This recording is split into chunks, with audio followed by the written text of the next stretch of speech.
pode ser doado pulmão, já tem cirurgias experimentais, córnea, fígado você pode doar o fígado inteiro, pode doar pedaço. Então, assim, são várias partes do corpo humano que podem ser reaproveitadas, podem ser doadas e tratadas, e tratar um outro paciente. Dentro dessa lei que a gente está falando agora, a gente não vai contemplar sangue, esperma e óvulo, porque eles têm uma legislação própria para eles, beleza? E eles são menos controlados do que os outros órgãos, beleza?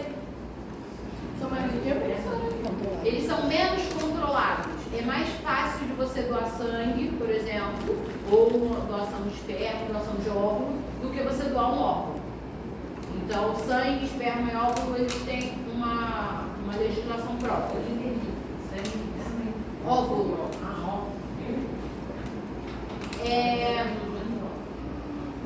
A doação de órgão, tecido e parte do corpo, elas só podem ser doadas depois de autorização e teste de triagem. Por quê? Um paciente que morreu por uma infecção generalizada, ele não vai poder doar nada. Por quê? Porque tem o risco dessa infecção passar para a pessoa que recebeu. Então tem que ser feita uma triagem muito bem feita nesses pacientes, principalmente quando não se sabe a causa da morte. Tem que ser feita uma triagem para poder autorizar ou não essa doação. A retirada, ela tem que ser precedida de morte encefálica. Então, no último módulo de anatomia, a gente vai falar de morte encefálica, o que é a morte encefálica, como que a gente detecta uma morte encefálica. Mas para doação de órgão, tem que ser declaração de óbito por morte encefálica. Parada cardíaca não serve. Por quê? Lembra que a gente falou que existe o tempo de isquemia? Então, esse órgão, ele dura pouco tempo depois que esse coração para de bater. Na morte encefálica, você declara o óbito, mas o coração continua batendo. Então, continua sangue irrigando esse órgão e o órgão em si não morre. Geralmente, como é que é o paciente que tem uma doação efetiva, tem uma doação legal?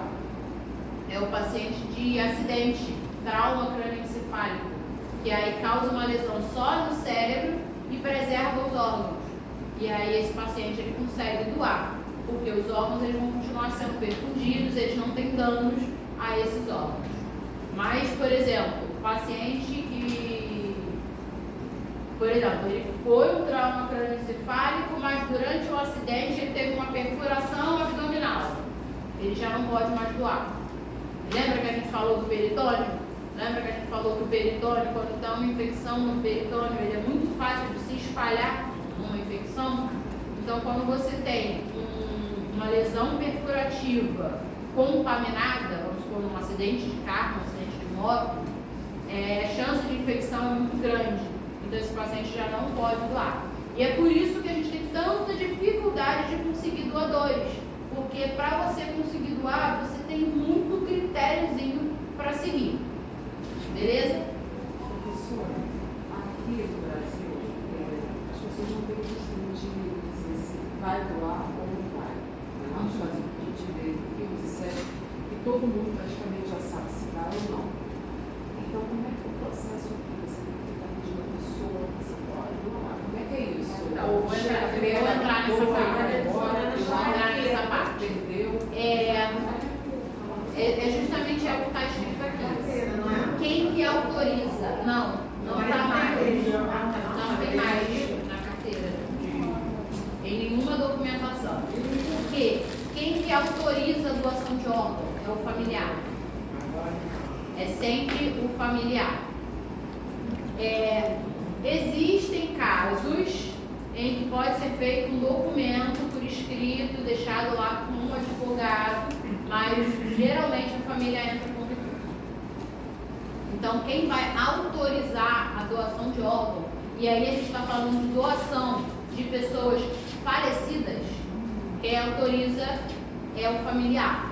E aí ele coloca ali que pode ser uma linha sucessória reta, ou seja, marido, esposa, filhos, netos e por aí vai, ou colateral, quando você não tem filho, não tem netos, aí são os irmãos que podem autorizar, beleza? E a autorização é sempre feita por escrito com testemunha, beleza?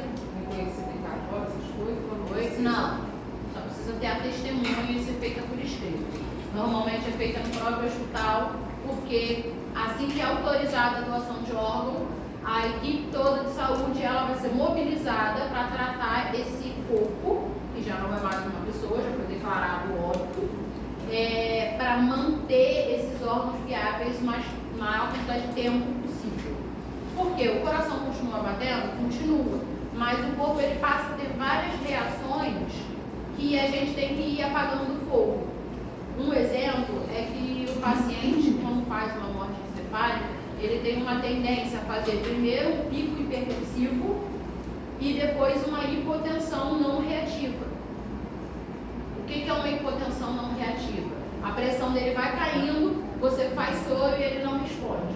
E aí como é que você resolve isso? Primeiro, hipertensão com suspeita de morte encefálica você não trata, porque você já sabe que a pressão depois vai cair.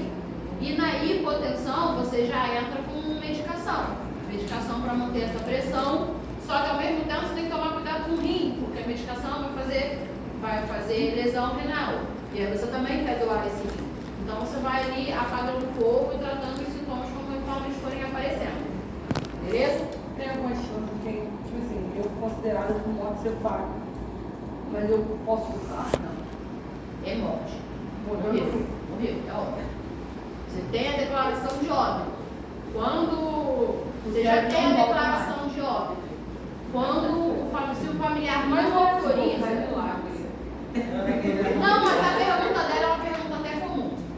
Quando o familiar ele não autoriza a doação de órgão, no Brasil a gente não pode desligar os aparelhos. Por quê? Porque é considerado eutanásia. Então o que você vai fazer? Você vai cessar esforços. Então, se já foi declarado a morte encefálica, você vai esperar que esse próprio corpo pare de funcionar. E ele vai funcionar, vai parar em questão de horas, se você não correr atrás. Então, é óbito. Morte encefálica é óbito. Não tem, mas e se? Não, é óbito. Por quê? Já morreu completamente todas as funções do cérebro. E para você declarar uma morte encefálica, você vai testar reflexos que estão relacionados com função vital. Ali no caso é só um milagre de Deus mesmo. Só assim mesmo. Mas é porque quando a gente fala assim, ele não tem. Não. Óbvio, mas óbvio assim, declarou uma parte morrer, outra ficar viva. Não. Por quê? Você vai testar os reflexos centrais, que estão diretamente ligados com função vital. Se você não tem esses reflexos, você não tem mais função nesse cérebro. Mas se tiver um reflexo não considerado morte? Não, aí você tem, quando você faz o teste de morte encefálica, eu não ia entrar em protocolo de morte encefálica agora, mas eu entro porque eu gosto da... Quando você entra, eu gosto da parte com Deus, gente. Quando você entra no protocolo de morte encefálica, você vai testar esses reflexos. E lembrando que os reflexos eles são testados pela gente para sinalizar a abertura do protocolo. Abriu o protocolo, os sinais têm que ser avaliados por profissional habilitado num curso específico de protocolo de morte encefálica. E aí você tem que eliminar qualquer coisa que possa afetar esses reflexos. Então o paciente ele vai ficar sem sedativo nenhum, ele não pode ficar com febre, ele não pode ficar com hipotermia, que é a pressão muito baixa, ele não pode ficar com a pressão, hipotermia é temperatura baixa, ele não pode ficar com a pressão muito baixa, então você controla tudo para aí você fazer o teste dos reflexos. O teste dos reflexos ele vai ser feito por 2 profissionais habilitados em momentos diferentes, em dias diferentes. E eles têm que estar todos eles ausentes. fez os 2 testes, os 2 estão ausentes, vão ser feitos 2 exames de imagem. Exame de imagem pode ser o eletroencefalo, pode ser uma cintilografia ou pode ser uma tomografia craniana, para poder ter certeza que não tem mais nenhuma função nesse cérebro.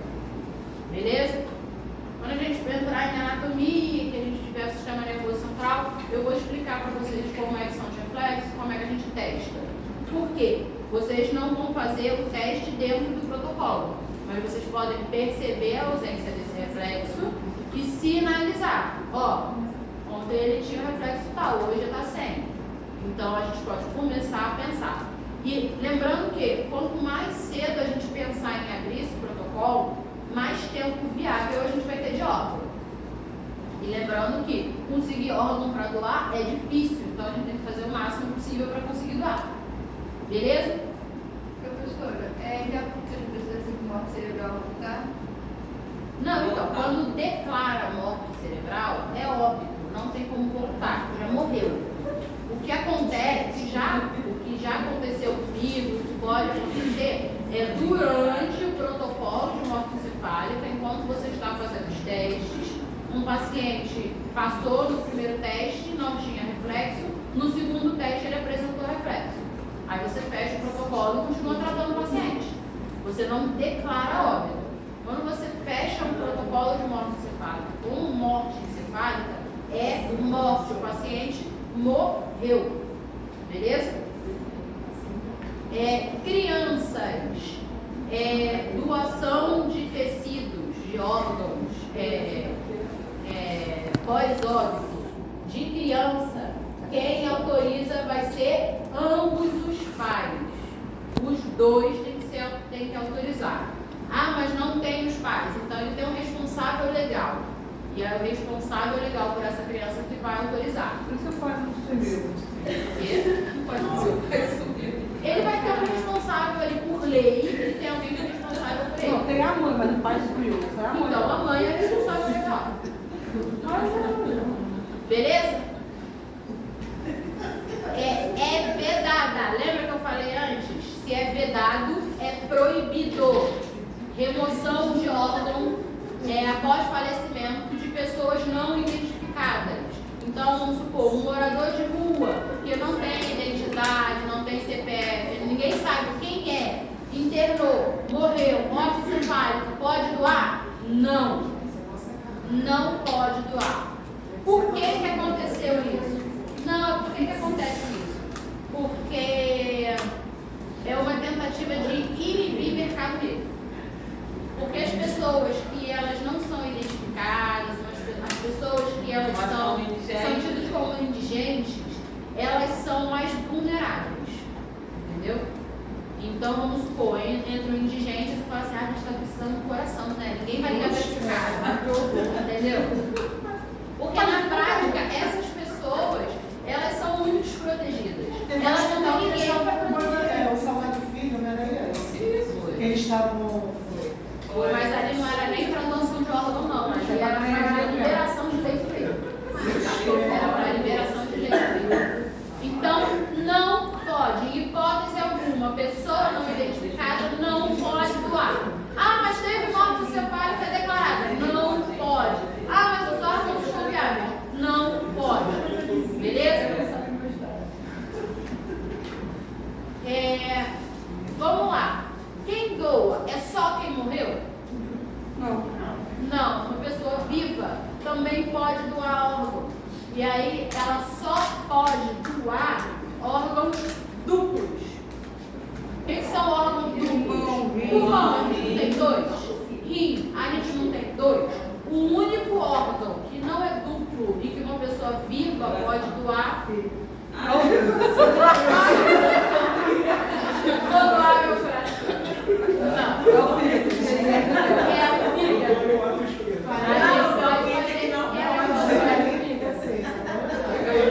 Gente, para de tomar esse café aqui, pô.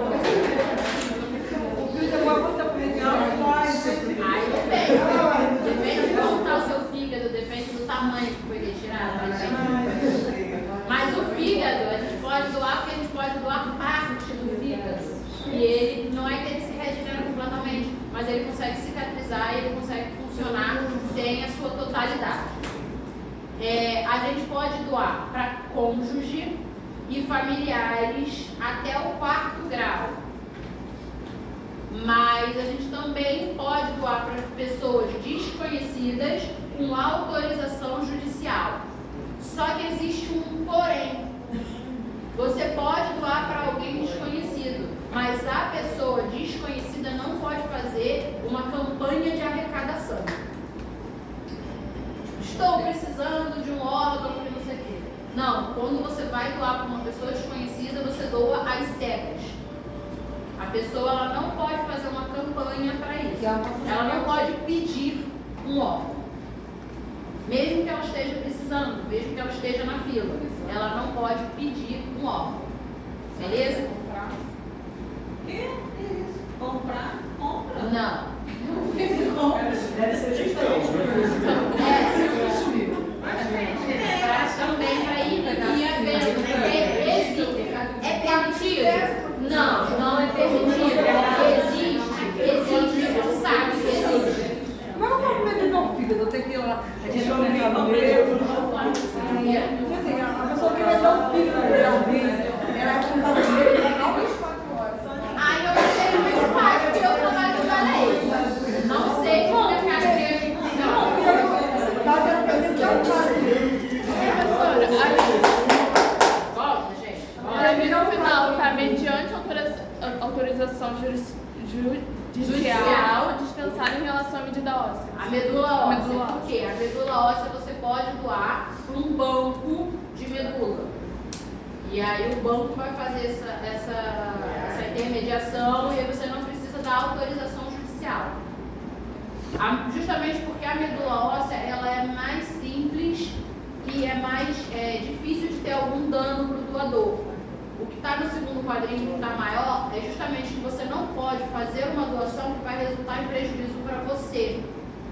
Então você só pode doar se você está doando um órgão duplo, o órgão que vai ficar está super legal e vai conseguir dar conta do recado. Se vai resultar em prejuízo, não pode doar. E aí a medula óssea é uma punção no osso. Lembra que a gente estudou lá no primeiro módulo de anatomia que a gente tem a medula lá dentro do osso longo? Normalmente quando a gente vai fazer doação de medula óssea é o osso da bacia, é o nosso isquiático. Então ele vai colocar uma seringa dentro desse osso para conseguir aspirar a medula óssea. E aí é uma quantidade que pra gente é pequena e como é uma punção ali com agulha, ela é simples, então ela dispensa a autorização judicial. Professor, o nome desse livro tem? Ou É a medula é só óssea. medula óssea, mas É só não medula daqui. óssea. Quando tiram daqui. Também pode, O meu tiraram outras vezes daqui. mas o seu já não foi para doação, né? Não, o seu já foi para exame, então precisa de uma quantidade menor.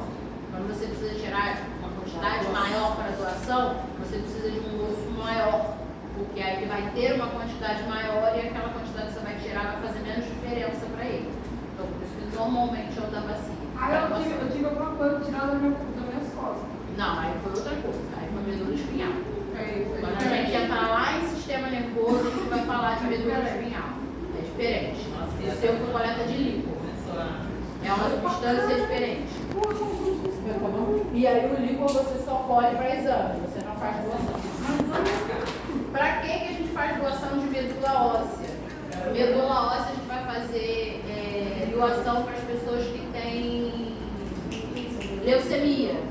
Porque elas têm uma dificuldade na produção de células sanguíneas.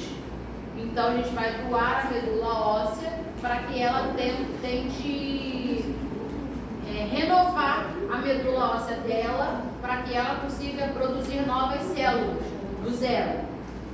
Beleza, mas cordão umbilical, tira. Também. E aí a doação por cordão umbilical já tem que ter autorização da mulher. Eu acho que eu falo disso um pouquinho aqui na frente. Está aqui na bolinha azul, que tem que garantir acesso à informação dessas mulheres desde o início do pré-natal, para que ela saiba doar sangue, tanto do cordão umbilical quanto da placenta, que é justamente também para células precursoras de sangue e para células tronco. E aí as células tronco tem uma série de pesquisa com elas, porque como elas são extremamente inespecíficas, elas podem virar, vamos botar assim, elas podem se transformar em células de quase qualquer parte do nosso corpo. Então são células extremamente importantes e são células de fácil coleta, de fácil doação. Só que você precisa que a mulher tenha essa informação de que não vai gerar prejuízo nem para ela nem para o bebê desde o início do pré-natal, para que ela autorize depois essa doação. Beleza?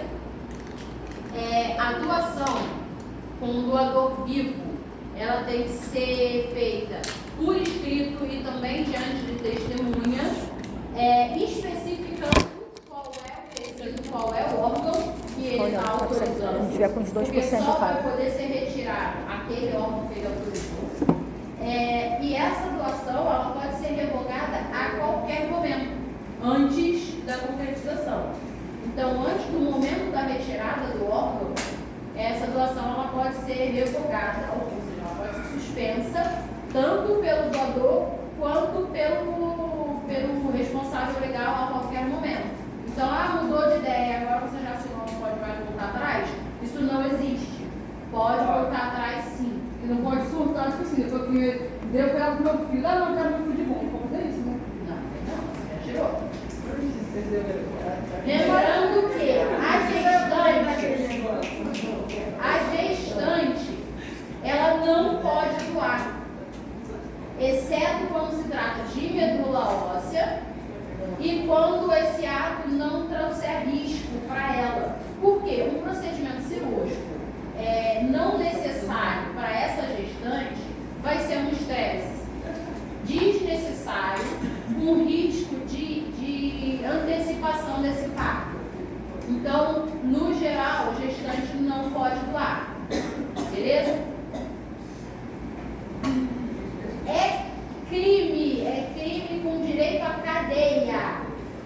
Tudo isso que está escrito aqui. Se você prometer dinheiro ou algum tipo de recompensa, motivo torpe, que vai ser ameaça a pessoa que vai doar, isso é crime. Então você não pode chegar lá e hostilizar o familiar, por exemplo, que não quer doar, porque você pode ser preso. Beleza?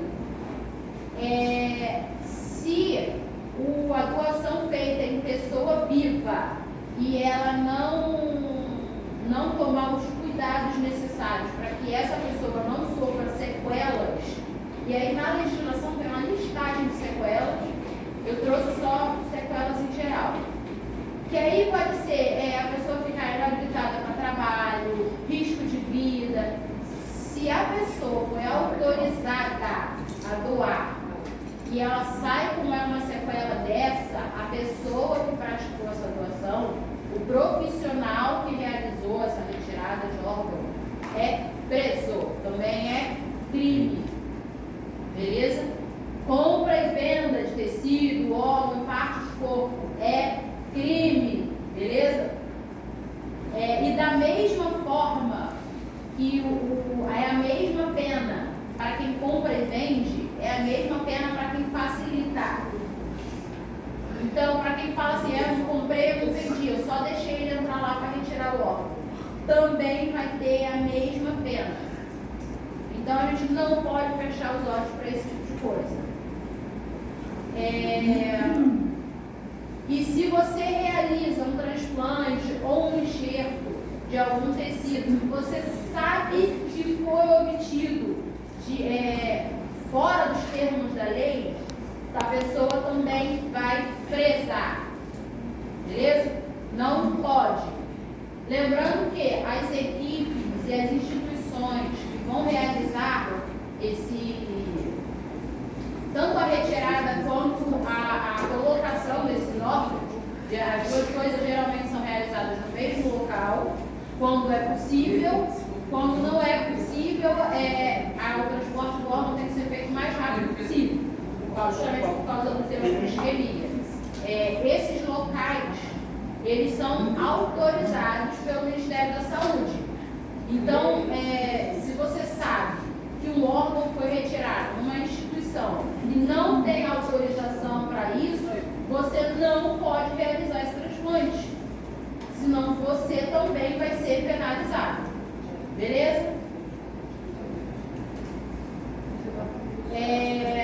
Da mesma forma que você não pode transplantar, você não pode recolher, não pode transportar e não pode guardar e nem muito menos distribuir. São os criminosos, Júnior. Até chegar Por lá. quê? É justamente por isso. Se um órgão foi retirado num hospital que não tem autorização para realizar esse procedimento, quem guardar esse órgão já está errado. Quem transportar esse órgão para o outro hospital já está errado. Quem disse para onde esse órgão vai, está errado. E quem implantar esse órgão em outro paciente também está errado. Vai todo mundo preso. É sério, isso é muito sério. Mas, Chico, eu tô lá no meu carrinho, vou só dirigir o carrinho para entregar o órgão. Eu vou ser preso também? Se você sabe Mas que eu não aquele sei, órgão... o coração, entrou lá no negócio, eu vou Então, se você recebeu esse órgão, normalmente as pessoas que recebem esse órgão vão receber esse órgão como? Esse é um coração que veio de um paciente do hospital tal, na hora tal, tem tanto tempo de isquemia, falta tanto tempo para ele perder a validade. Então você tem as informações. A pessoa que transporta, ela sabe quais são os hospitais que vão para ali. Entendeu? Você pode falar, pô, mas esse hospital aqui, ele não é autorizado não. Então eu não vou transportar. Não vou dar pessoa para transportar. Porque Você faz, senão nós vamos. Professora, assim, foi doado órgão. aí é uma atenuante, porque você fez sobre ameaça. Já Aí fiz a matéria na aula anterior. Obrigado a levar. Aí o hospital lá já pega o paciente, já prepara, já vai abrir ele todo. Na verdade, como é que funciona? Declarou a morte cefálica. Você já faz a listagem dos órgãos confiáveis para doação. E aí você já testa. Os pacientes que estão na listagem esperando o órgão, eles já estão testados. Então você pega os primeiros da lista, faz uma compatibilidade. Fez a compatibilidade, você já liga para o paciente e fala: se prepara que a gente está levando ele para o centro cirúrgico. E aí o paciente, o corpo que vai doar, vai para o centro cirúrgico e o receptor vai para o centro cirúrgico também. De preferência ao mesmo tempo. Porque quando o órgão chegar no hospital, já tem que ser papum. Chegou, coloca, pronto. Mas geralmente ele pega sempre os pacientes que já estão lá no hospital. É uma fila de espera, né? Não, é uma Você fila de espera nacional. É uma fila de espera nacional. E aí, vamos supor assim, se eu não me engano, o menor tempo de isquemia, de órgão, se eu não me engano, acho que são 4 horas. Então ele fala: ó, esse paciente está indo para o centro cirúrgico. Ou, vamos supor, são 11h20. Esse paciente está indo para o centro cirúrgico 1h da tarde. Eu preciso que 1h da tarde você esteja no hospital. O cara que está esperando o órgão, ele vai se virar para ir para o hospital. Entendeu? Porque aí 1h da tarde ele tem que estar em sala cirúrgica prontinho lá para receber o órgão. Porque é 4 horas, o período 2%. Mas se ele não tiver como o próximo, já tá. se ele falar assim: cara, eu tô longe do hospital, eu levo